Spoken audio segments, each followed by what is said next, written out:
So Shalom Israel, and today I'm pretty much going to be going into a lesson about the Most High's mercies and the ways of the Most High and the Most High's long-suffering nature. But before we get into that lesson, I'm going to give you praise to Yahwah, Ba'ashem, Yahushai, Waha, Rakah, Badash. And of course I want to give double honors to the apostles and elders. I want to give I want to salute the hopeful elect that's really preaching this word in the highways and byways, and just preaching preaching the word in general, preaching the word to their families, preaching the word to their women or whatnot, preaching the word to people they know. So yeah, we're gonna go into the lesson, and I'm pretty much gonna bring out something I came across online on YouTube. It's something that a brother must have said, because this brother used to be an Israelite, but he fell out of the faith because he wasn't when he received that oil, he didn't use the oil correctly. You know, he was still in sin. He wasn't telling our people who they were. You know, he wasn't blowing that trumpet. But right now he's a Christian, so certain things he says here comes from a Christian perspective, but there's still a lot of wisdom that we can take from this. So I'm going to start off with saying, so I'm going to read. It says, Did the Most High make us just to condemn us to hell? So it says, my brother sent me a text today after he saw a scripture about the devil being the god of this world, and said, why would the Most High make the devil and place me in this evil world, and then get mad at me when I fall into temptation to the evil he put me around? It's like the Most High created me just to condemn me.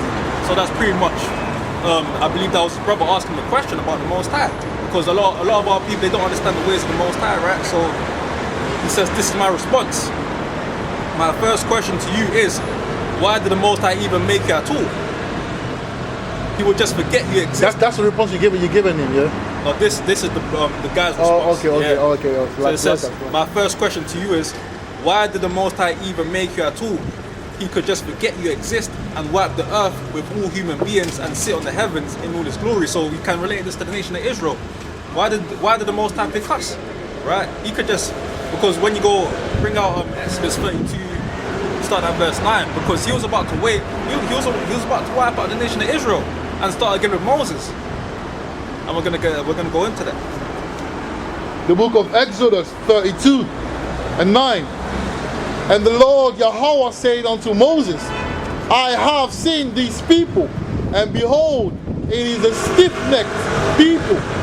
Now, therefore, let me alone, that my wrath may wax hot against them, and that I may consume them, and I will make of thee a great nation. So he was about to consume the whole nation of Israel and restart with Moses and make a great nation out of the seed of Moses. So the 12 tribes would have been done away with. We wouldn't even be here right now. Right? Continue. Right. Verse 11. And Moses, Mashah, besought the Lord Yahweh his God, and said, Yahweh, why doth thy wrath was hot against thy people, which thou hast brought forth out of the land of Egypt with great power and with a mighty hand? Wherefore shall the Egyptians speak and say,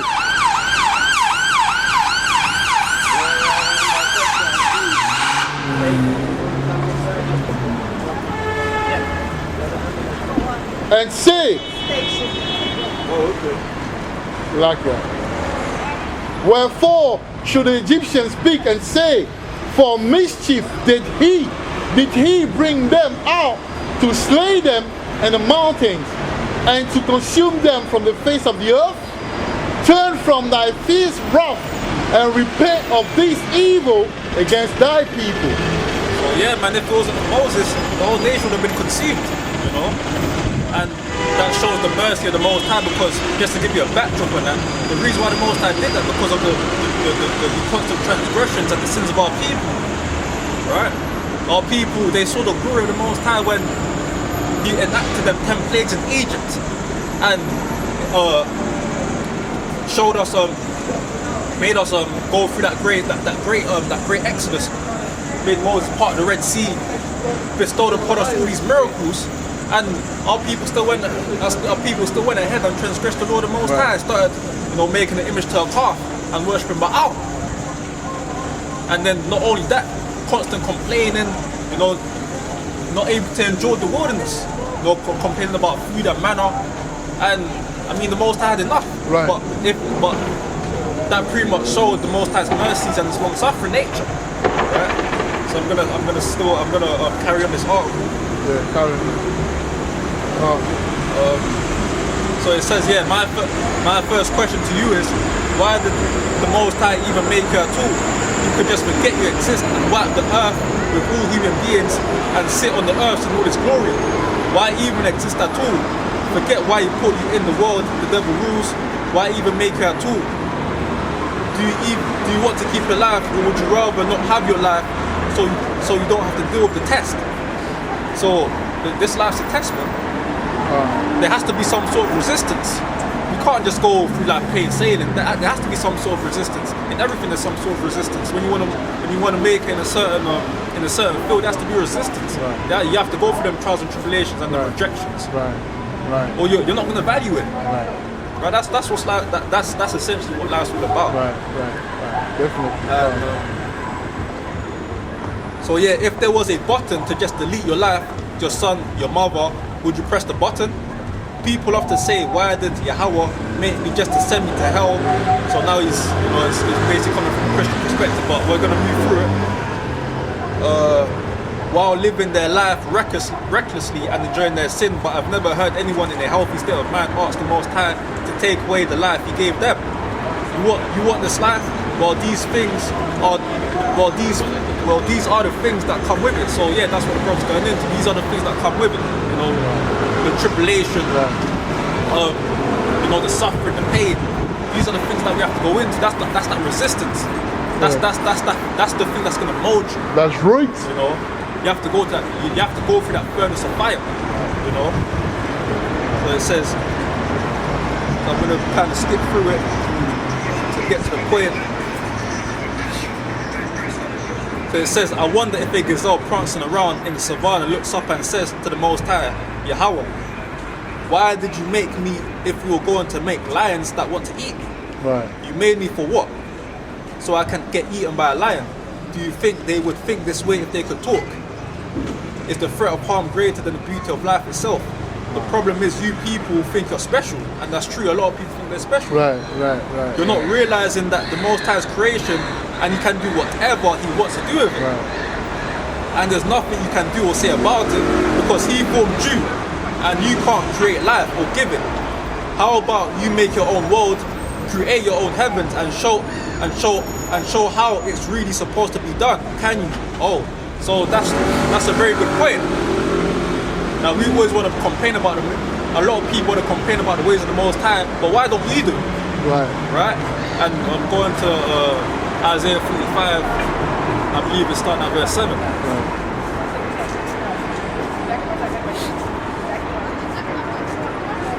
The book of Isaiah 45, starting at 7, and it reads, I form the lights and create darkness. I make peace and create evil. I, the Lord Yahweh, do all these things. So there you go. Right. Drop down, ye heavens, from above, and let the skies pour down righteousness. Let the earth open, and let them bring forth salvation, and let righteousness spring up together. I, the Lord Yahweh, have created it. Woe unto him that striveth with his maker. Let the potsherd strive for the potsherds of the earth. Shall the clay say to him that fashioned it, what makest thou? Or what all thy work he hath no hands? Woe, woe unto him that saith unto his father, what begettest thou? Unto the woman, what hast thou brought forth?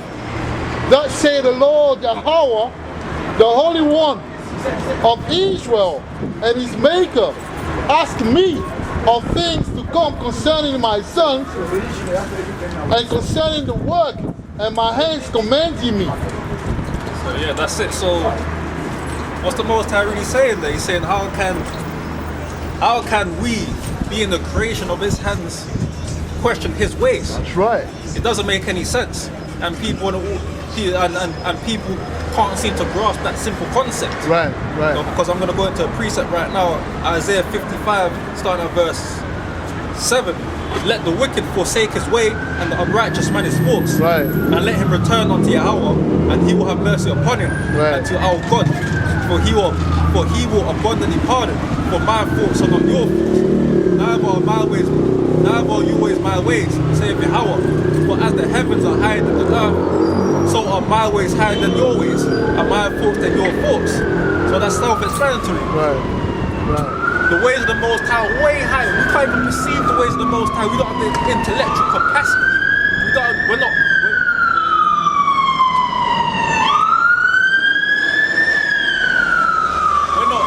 have the intellectual capacity. We're not operating nowhere near the vibration to even perceive the ways of the Most High. So it doesn't really make sense, man. So I'm gonna carry on reading. So it says, either you want to be the Most High, or you're asking for the Most High to both think like a human, right, and be human like you. So again, that's it. The Most High is not going to limit Himself to our human thought process. right. You know, that's the whole point. The term God means power. That's the whole point of being a power. Right. So when the whole point of the Most High being this great power is pretty much going into His ways and everything that He does being above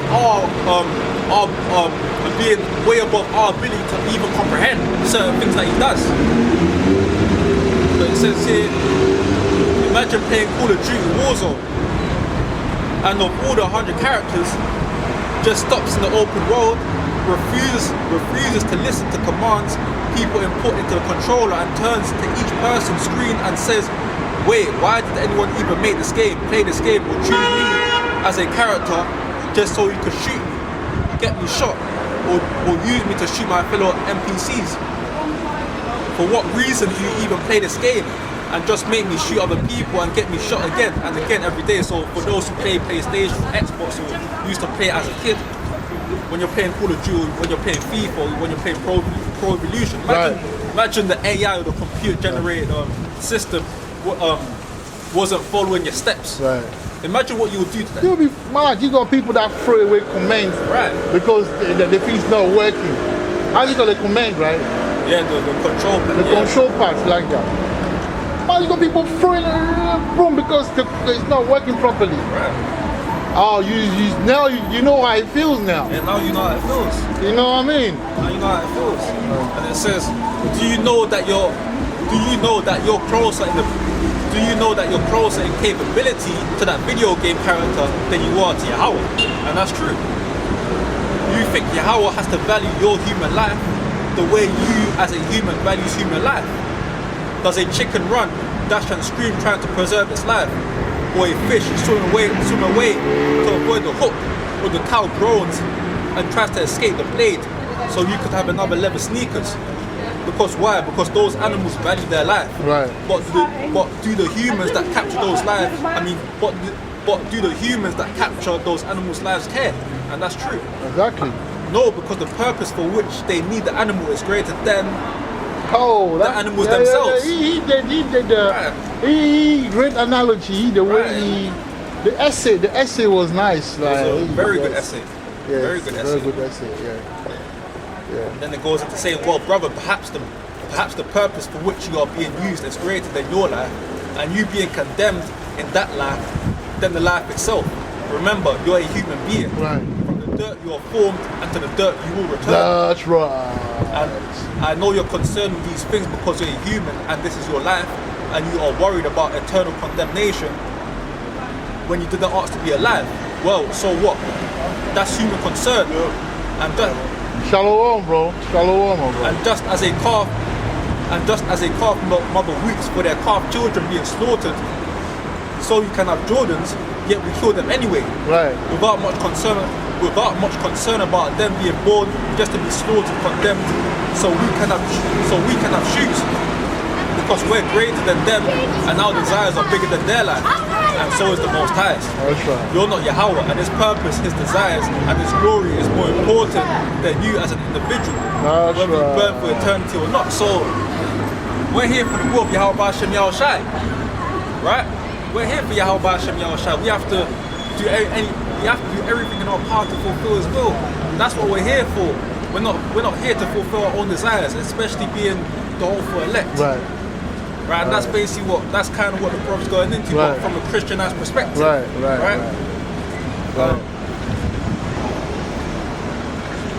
Then it says he could and has every right to condemn us all to fire, or to create us and throw us into fire without any earth experience. Without this test, he could say, I made these humans just so that they could burn, if that's what he wants. Right. So yeah, the Most High can do whatever the hell he wants. The same way you can say, I made these NPCs just to shoot down when I play Warzone. So the same way when you play Call of Duty, you know, you want to shoot down the AI. You can do whatever the hell you want. The AI has no intellectual capacity. They can't think of the level to even question you. So we have to have that same type of mindset, because we're closer to the AI in those games than the gap is nearer. The gap is nearer between us and the AI in those games to us at the most time, right? That's right. And then it says, how about you say, Yahweh, why don't you just throw me into fire now?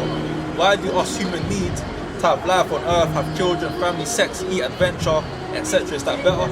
And even in all this, and as much as He doesn't have to consider you, as much as you consider yourself, the Most High is still more loving than you, and I'll explain. If right now you try to play Call of Duty, and when you told your character to shoot, and he jumped instead, when you press the command for them to move right, he moved left instead, and the game just cut off whenever it felt like it, what would you do? You'd say the game is trash, it's glitching, it's not responding to the buttons I'm pressing, and you'll get frustrated and delete the game. Right. You'll kill it essentially. You wouldn't say I'm going to learn to code so I can repair the errors in this game so that everyone can enjoy it. No. You would just move on to a different game, because you would very easily find a new one to pay to satisfy your needs. So just like us, you can compare, you can kind of compare it to us, right? So if we're not fulfilling if we're not doing what the Most High wants us to do, if we're not being obedient to His will, then the Most High can easily raise up another person to do that same will, right? But the Most High's long suffering, He's merciful, so a lot of the times He doesn't do that. That's right. You know, He gives us chances to repent. That's But right. we're not going to do that to a game. We're not going to give a game a chance to repent. We're just going to dash it away and try and buy a new one. That's right. Come on. And it says,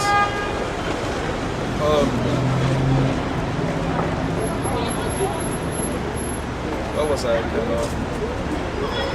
Or the part where you say like games and that, the analogy. Code, yeah. I'm going to learn to code so I can repair the errors in this game so that everyone can enjoy it. No, you just move on to a different game, because you can very easily find a new one to play to satisfy your needs. Right. Even though you're closer to that game with all your faults and mistakes and your own personal glitches than you are to Yahweh, yet you would still kill and delete it if it didn't do what you expected it to do. Right. Well, what if I told you that we glitch every day, so we're in sin every day? Right. We do things that Yahweh tells us not to do every day. Hell, both of us are even only allowed because our parents sinned, and so there he's gonna, come from a Christianized perspective. Yeah, he's gonna say Roman Christianity, man. Yeah, he's gonna say against God and commit fornication. He doesn't really know what fornication means, right? Directly disrespect. But we understand. We know what it is. Yeah, sexual immorality. Directly disrespecting Yahweh's command for us to be alive, and yet the Most High has deleted us. And not only has He not deleted us, but He also created a way for us to be cleansed of all our glitches and reconciled unto Him and to become His children. Right. And He even took His almighty and glorified Son, His Son that was not merely dust, formed humans like you and I. his son who is greater than humans and angels, and he gave the life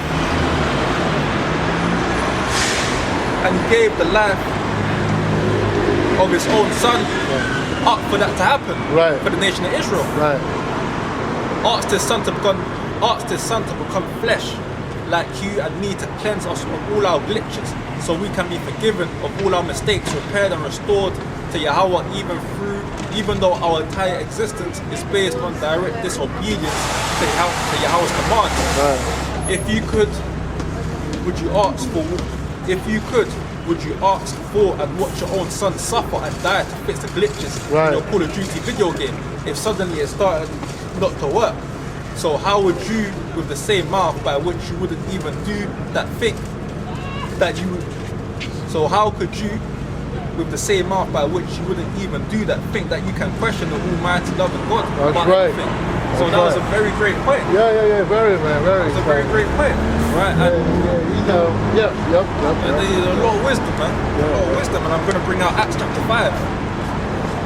Could I read that? Yeah. Starting at verse 30. Acts chapter 5. Verse what? 30.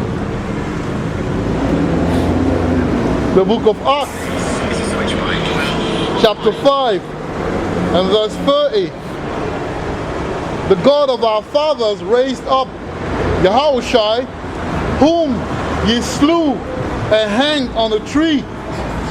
That it? Yeah? Verse 31. Him hath Yahweh exalted with his right hand to be a prince and a savior, for to give repentance to Israel and forgiveness of sins. So that's the great mercy and long suffering nature that the Most High has. Now, us as human beings, how many of us would even do that? You know, sacrifice our son. So that's what the brother's basically going into. So when you want to question the Most High, think from a deeper perspective. You know, because there's always a deeper perspective to things.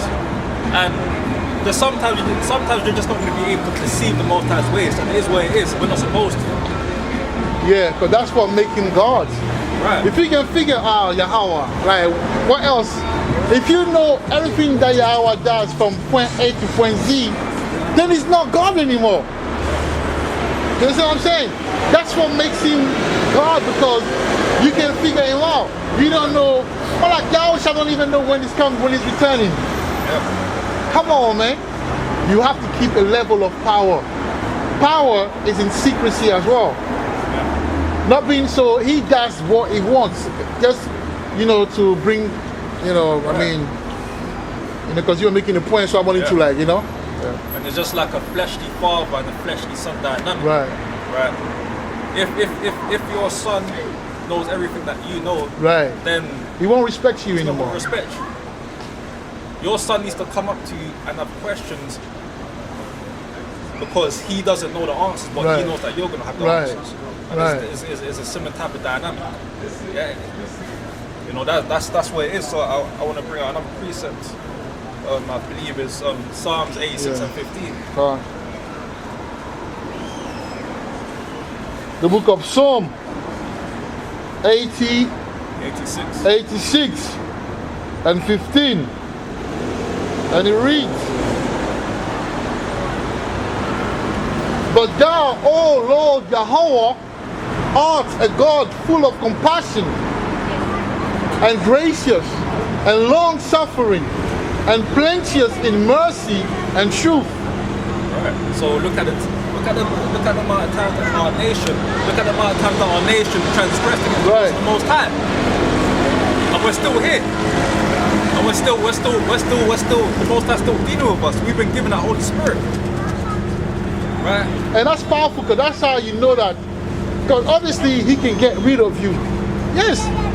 Some people you give them power and they want to Malak. Some people you give them power and they want to kill everything. Look at the president in Africa. They've got a little power and they want to.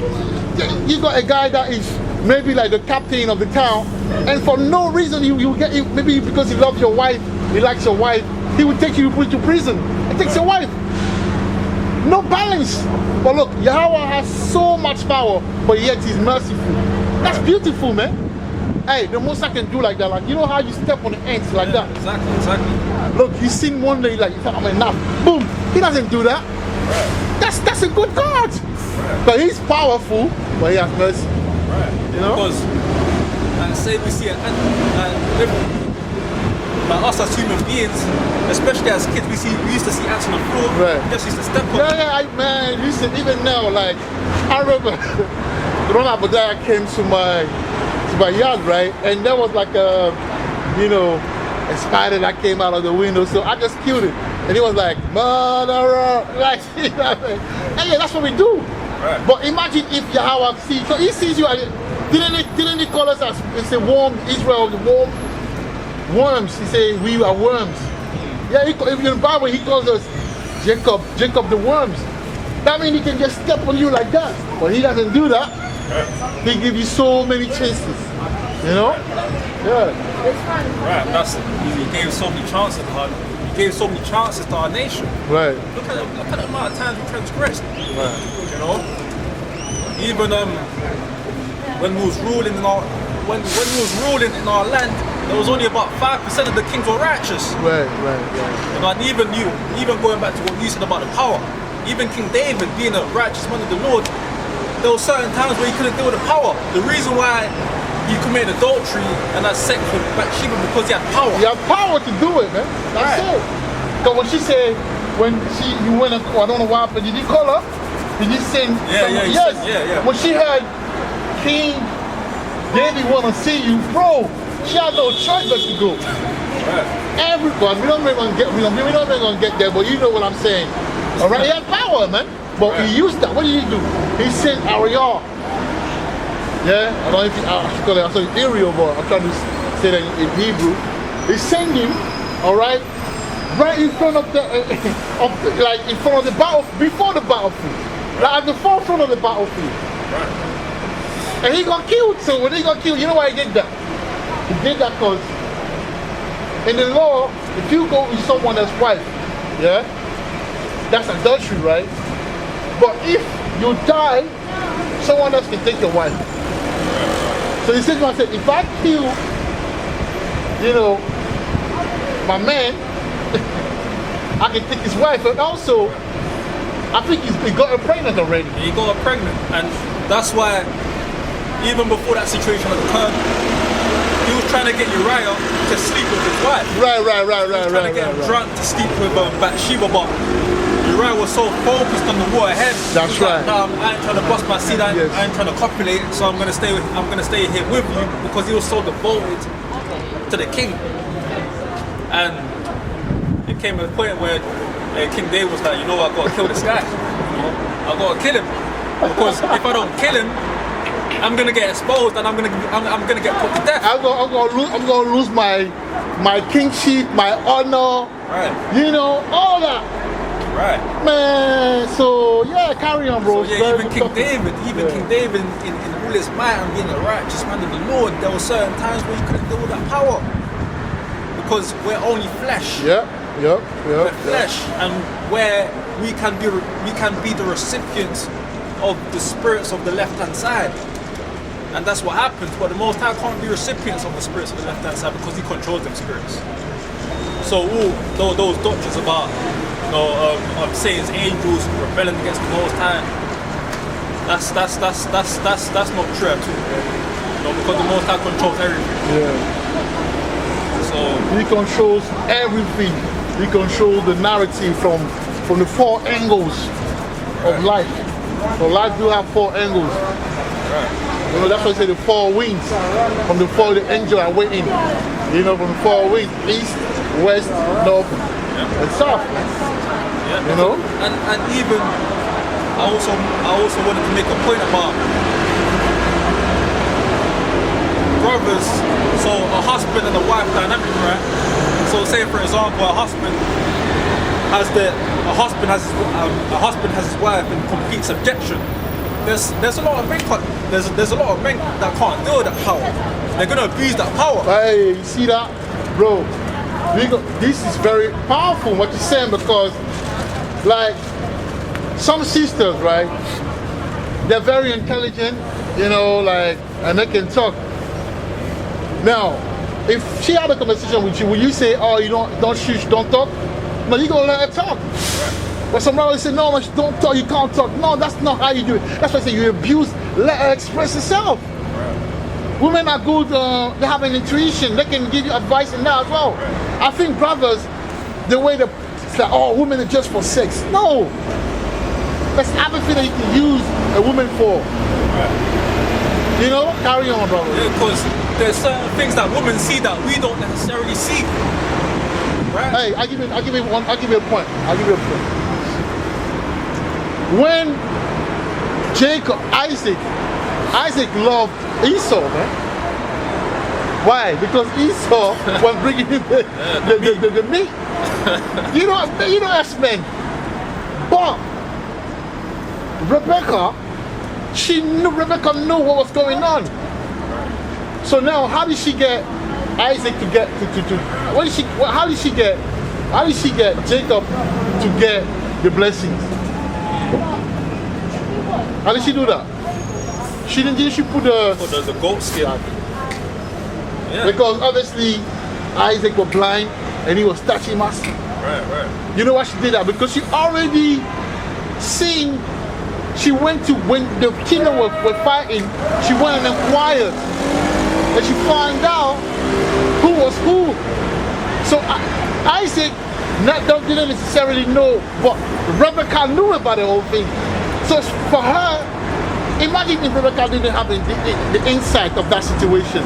That would be the one blessing, that would be the one having the kingdom, man. But because she had insight, she did what she had to do for Jacob to have the kingdom, and now we can talk about the kingdom. So that's women for you. Women have insight sometimes. They have intuition. Yeah, carry on, bro. Right. And yeah, as I was saying before, there's certain things that a woman's able to see or perceive that we can't perceive. And we have to use that. We have to use that to our advantage. Right, so that's it. You have to use. So basically, when you see a woman that's intelligent, don't see that as a threat. Yeah. See that as an opportunity, because she gonna help you, man. If you do the right thing, this girl, she go no, do this. It doesn't mean that no. You are the head. See, you see, your helpmate. When the boss has his company and he has a PA, can he type the way the PA? Can he put together the letter the way she put the letter in to make request, whether it's bank loan, or whatever he is, to put it together? He doesn't have that. He has the money and the rulership, but the PA help him with a lot of paperwork, a lot of things. Right. Will he be jealous of his PA? No, he just recognizes the talent that she has and he uses that. Right. So your PA, your personal assistant, that's your wife. Exactly. Absolutely. That's your wife. She may be good at organization. She may be good at decorating your yard, or like money. She knows how to deal with money. When you get paid, she can help you. You know, okay, we're gonna do this, we're gonna save that, we're gonna do this, we're gonna do that. But don't see that as a threat. When she talking, she can't talk in front of your friend, and like she can talk, but she has limits. But you can have conversation, and it's good to listen to them, because you can see where they are mentally. But like you say, don't abuse. You know, the fact that you're head of the head. Right. That's a very good point, man. Right, because a lot of men could end up being tyrants over their women. Yes. Right? And going overboard and doing things, taking things to the extreme. Where now their woman despises them now. Yeah. Right? Yeah. Because when a woman's submitting, they should love doing it. It should please them pleasing you. You don't want it to be a situation where it doesn't please them pleasing you. You don't want it to come to a situation where they're doing it out of necessity. You don't want it to come to that point. So we have to keep that balance, man. You don't want to be too extreme, right? You don't want to be a tyrant over a woman. That's powerful. Because a brother might read a scripture in 2 Timothy saying, "Oh, a woman's not supposed to speak in the church." Yes. Keep silent, bro. How you doing? You're good, yeah. Yeah, a brother might read a scripture in 2 Timothy in regards to that and go too overboard. Right. And he may now when he's going through scripture with his woman, Now, his woman's not allowed to say anything at all. Right. All she has to do is nod her head. Right. Even though she may feel something in her spirit that's And that's frustrating. Right. Imagine if you can't in 2022. Like we need to be balanced. That's a very good point, bro. Right. Malak, that's a good point. But that's the spirit I brought. I know why I'm saying that. That's you gotta be balanced, man. You gotta be balanced. You know? You gotta be balanced because cool, you may say a certain thing. You may say a certain thing in regards to a doctrine, right? And your wife may be a bit iffy about it. She might ask a question, man. She might kind of, challenge you on it, but she's not doing it in a way that's disrespectful. And you can't be like, oh, no, you're not allowed to challenge me. This is the way it is, and you're gonna obey it. You're gonna obey it no matter what. You can't be like that. You gotta break things down, man. Break things down. If you don't get it, say, you know what, let's leave it like that. You get it. Right. And also exercise patience with women. Right, patience. Because that woman went through, that woman, you have to, I think we need to do a lesson on that. Absolutely. We need to do it next week. We need to incorporate certain things, do a lesson on that, because the Most High will bring the woman in at some point for the Isaiah 4 and 1 to manifest. And we need to be good managers of that. Absolutely. We need to be good managers of that, man. We need to know what we're doing out here, man. Right. We're representing Yahweh. Look how Yahweh dealt with Mariam Magdalene and all of those women around him. They loved him because the way he had the class about it. Right. When he had time to be real, was real, but patience, for example, because they ain't gonna get it like we get it. Man, that's a beauty, and I know why the Spirit says it. I'm telling you, I know why. Very powerful point, man. Absolutely. Powerful point. Absolutely. And the last thing I wanted to bring out is the fact that we have to use wisdom as well. So a brother might even read a certain scripture in Deuteronomy 20:25 where it says a woman shouldn't wear that which pertaineth to a man. And they need to ease a woman into the process. Yeah. You can't just be like, imagine the woman's been wearing jeans the whole, cool, the woman's 22 years old or 23 years old, or she might be 40 years old, she's been wearing jeans all her life. You can't just say that's just fact, man. That's just fact, man. You can't just say, That is just fact. But you see, and that's growing. We're gonna have to be more, lenient with women. We gotta be wise. We gotta accommodate them better. Yeah. But it will come, man. We'll get up. So next week, expect us to really get into the depth of these things. I'll be precepting that, man. Very good point, Malak. Very good point. Because you don't want it to become burdensome, man. You don't want it to become burdensome. We need to ease people in. It's just like the Apostle Paul saying with the physical circumcision. Because there was a lot of our people, there was a lot of Jews that they wanted to keep the law 100%. Yeah. And what Paul was doing, he was using wisdom. He was saying, listen, you need to, it's not necessarily about the physical circumcision. It's more about it's more about the circumcision of your heart. Paul was a very wise man. He had techniques in a way to get someone into the truth, but doing it in a way where they don't feel, like you say, burdened or, Yeah, because it's just like if a new brother's coming into the truth, right? And certain brothers are going to be like, oh, listen, you got to wear fringes every day. You got to do this every day. You got to do that every day. Because even when I came to the truth, I didn't wear fringes straight. I didn't even know about fringes. Yeah. It taught me it was you. Yes. I remember it was you that told me, oh yeah, you need to start wearing fringes. Yeah. And I was like, cool, I've been in the truth for quite a bit of time. Yeah, let me start wearing fringes. But it wasn't within the first couple of months. It took at least 6, 7, 8 months. Right? So these are the things that we need to do. We need to exhibit patience, we need to use wisdom, and we need to have a certain level of tact. That's right. Tact is the word. Tact. Yeah. Tact is the word. I remember when I was younger, a lot of these women, they was like, you don't have tact, You don't have tact. I was like, I don't care. What you mean I don't have tact? I'm telling you the truth about tact. But hey, when you grow, you become seasoned, you can understand that. Absolutely. With these women, sometimes you have, these women nowadays, they're free like us. They can tell you went to school like us. Right. Sometimes they have more degrees than us. They're more read than us as far as the world goes. So they're going to come with stuff from certain angle. Are you going to be, I think that's the reason why a lot of the time the relationship don't get to good women come and go with prophet, because a We haven't come to the point where we smooth with it. You have to be smooth with it. Absolutely. You gotta be smooth with it. Because with women, you can't, if it's men, yes, sometimes, even with men, you gotta take time with them. Imagine now, the woman, you're gonna have to, beautiful, kind of, sit her down, hold her hand, and, convey it in a way that's soothing. But it's direct, but it's soothing at the same time. It's direct, but it's soothing at the same time because we know that women are emotional creatures, So that's what you have to do, man. That's right. That's powerful, man. Went into something different, but that's where the Spirit led us. Yeah. That's a fact. That's a fact, man. And that's how the Spirit moves, man. Yeah. And I'm telling you, listen, I know why. In time I will tell you, but I know why this one came.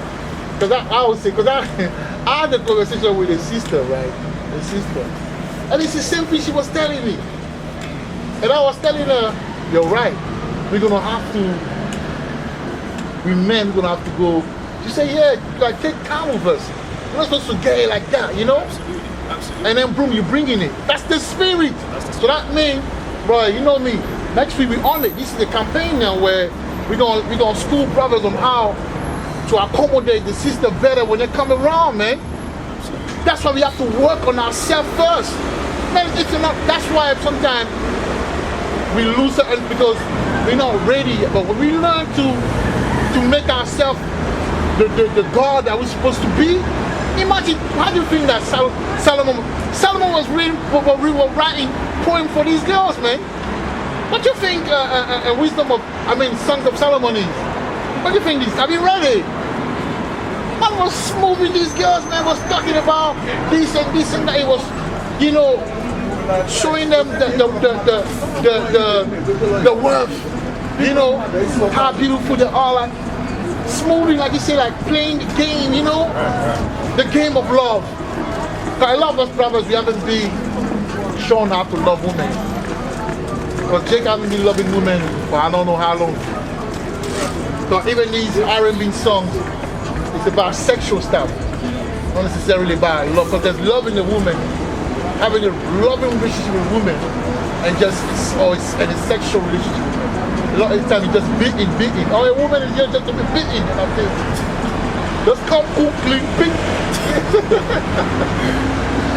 But there's more things. But I think as we grow and we get closer to the end, we'll manifest more the nature of the kings that we're supposed to be. You know what I mean? Absolutely. So yeah, man. We're gonna close on the lesson. That's right. And yeah, I hope that brothers and sisters got something out of this lesson. And yeah, we've touched on different things, and hopefully brothers and sisters has got a certain amount of edification from the lesson. Right. So yeah, we're gonna turn to the east and say, praise to Yahwah, Ba'ashem, Yahushai, Waha, Rakha, Badash. One Shirala. Death to Babylon, mate.